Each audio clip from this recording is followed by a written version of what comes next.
welcome back to Tech Report. There are dozens of gaming solutions out there for the faithful, but many gamers are turning away from the big flashy gaming platforms and choosing to game on the go, on their mobiles.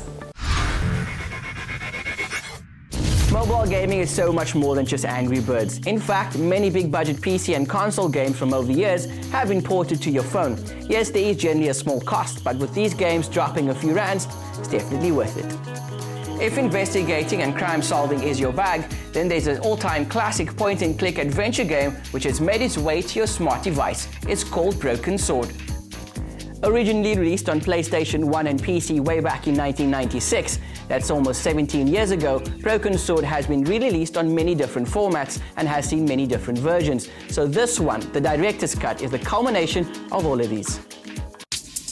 Now, for those of you who don't know what a point-and-click game is, possibly because you're too young, a point-and-click adventure is a heavily narrative-driven game where you have to complete puzzles and mysteries to advance the story.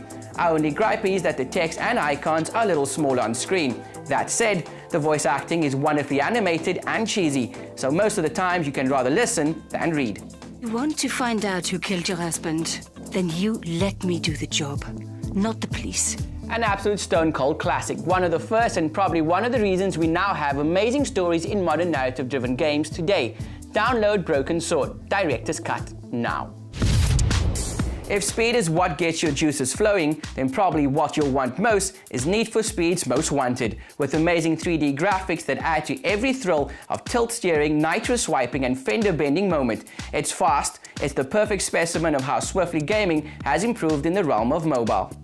The game features more than 35 vehicles with tilt-to-steer or touch-to-steer controlling. On Android, the game supports Power AG's MOG controller, which makes the game even better.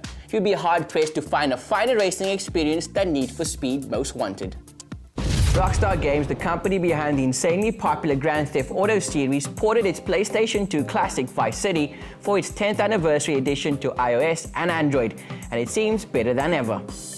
The 2002 original has gone through a lot of updates for its anniversary, most notably in the city's makeover. The world is sharper and characters have a lot more detail than the 2002 release on PlayStation 2. With enhanced targeting, the tap-to-shoot option makes shooting people real fun. It's got a fully customizable HUD, allowing players to move and resize interface elements and controls as they please. It's got a chase camera you can adjust by pinching and zooming, and a free-to-look camera that lets players experience the sights of Vice City from a fresh angle.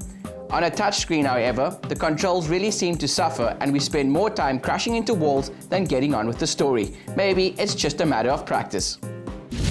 Lastly, but definitely not the least, the game that cannot go without mentioning, a game that the Tech Report team have been wasting a lot of time on, The Simpsons Taped Out. The game begins with Homer slacking off at his job at the nuclear power station, and in typical Homer Simpson fashion, he manages to blow the town to smithereens.